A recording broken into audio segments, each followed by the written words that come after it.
Alors bonjour à tous, on va commencer le chapitre numéro 3 qui est le chapitre sur la structure de l'univers. On va faire un petit rappel d'abord sur ce que nous avons vu en 5e, c'est-à-dire la structure du système solaire. Alors qu'est-ce que c'est que le système solaire? Un système solaire, il est composé d'une étoile, c'est-à-dire le Soleil, et des différentes planètes qui vont tourner autour de ce Soleil. Vous avez les 4 premières planètes, Mercure, Vénus, Terre, Mars, qui sont les plus proches de notre étoile, c'est-à-dire du Soleil, que l'on appelle des planètes telluriques. Pourquoi on les appelle telluriques, planètes telluriques? Parce qu'elles sont composées par un sol rocheux. Donc c'est des planètes composées par des roches. Après Mars, vous avez une ceinture qu'on appelle la ceinture d'astéroïdes, et ensuite vous avez 4 autres planètes qui, elles, sont des planètes gazeuses.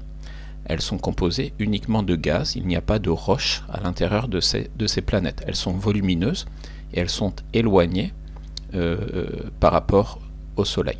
Donc vous avez Jupiter, Saturne, reconnaissable avec ses anneaux, Uranus, Neptune. Vous avez une deuxième ceinture d'astéroïdes qui est au-delà de Neptune et dont Pluton fait partie. D'ailleurs, Pluton n'est plus une planète, n'est plus considéré comme une planète à cause, 1, de sa taille, et 2, de son orbite, c'est-à-dire de son trajet autour du Soleil, et il ferait partie plutôt de ces petits astéroïdes qui tournent au-delà de Neptune. Une chose importante à savoir, puisque ici sur cette image ce n'est pas forcément reconnaissable, dans le système solaire, la masse ou la quantité de matière, elle correspond à 99% celle du Soleil. Donc la matière est concentrée au niveau de notre étoile, le Soleil, et le reste de la matière est réparti au niveau des planètes, au niveau des astéroïdes. Là vous avez une comète, qui est une boule de glace, une boule de roche glaciée qui va tourner autour de notre étoile, le Soleil. Et ici par exemple vous avez un satellite, la Lune, qui est le satellite naturel de la Terre, en sachant que les autres planètes aussi vont avoir des satellites qui tournent autour des planètes.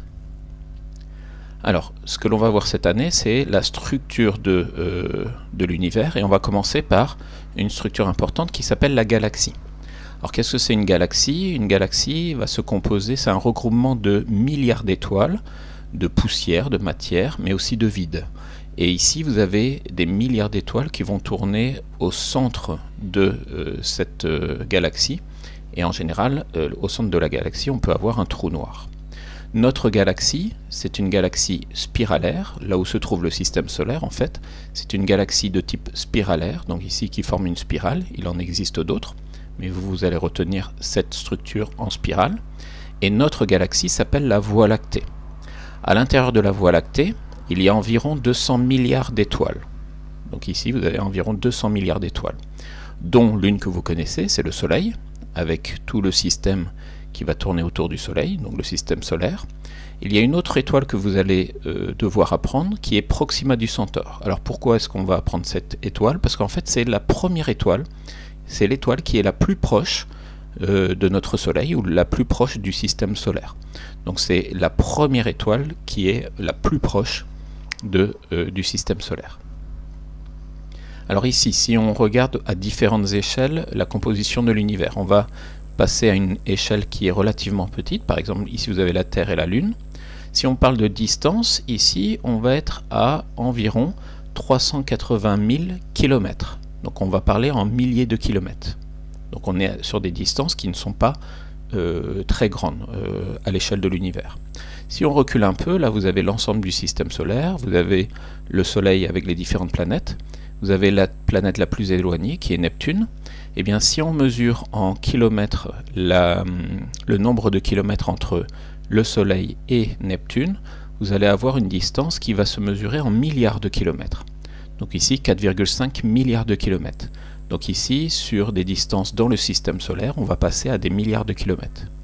Si maintenant on recule un petit peu et on passe à une autre échelle, eh bien le système solaire va se trouver à l'intérieur d'une galaxie, la Voie lactée, et elle va se trouver sur une des branches de cette galaxie, donc ici, ça c'est le système solaire, et l'ensemble de la galaxie, donc c'est beaucoup plus grand. Là on va passer sur des valeurs qui sont énormes en kilomètres. Là vous avez un diamètre qui correspond à 10 puissance 18 km. Donc des milliards de kilomètres, plus de milliards de kilomètres. Et donc là, vous avez une galaxie.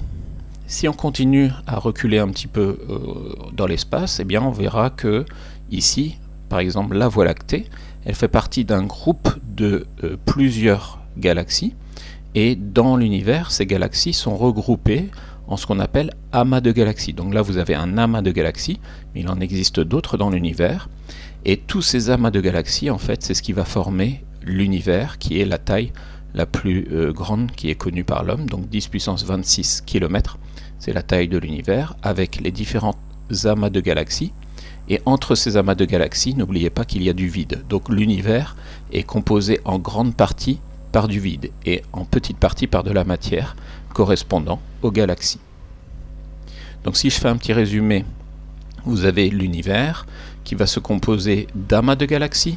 Dans ces amas de galaxies, vous allez trouver des galaxies, dont l'une en particulier qui nous intéresse, c'est notre galaxie qu'on appelle la Voie lactée.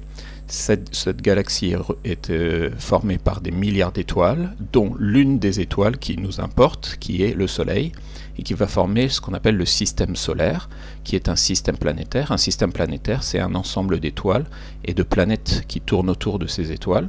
Donc ici, pour nous, c'est le Soleil avec les 8 planètes du système solaire. On va voir dans une deuxième vidéo les échelles de temps, c'est-à-dire à partir de la naissance de l'univers jusqu'à aujourd'hui. On va essayer de mesurer le temps qui est passé entre la naissance de l'univers et aujourd'hui. Donc ça, ce sera dans une deuxième vidéo.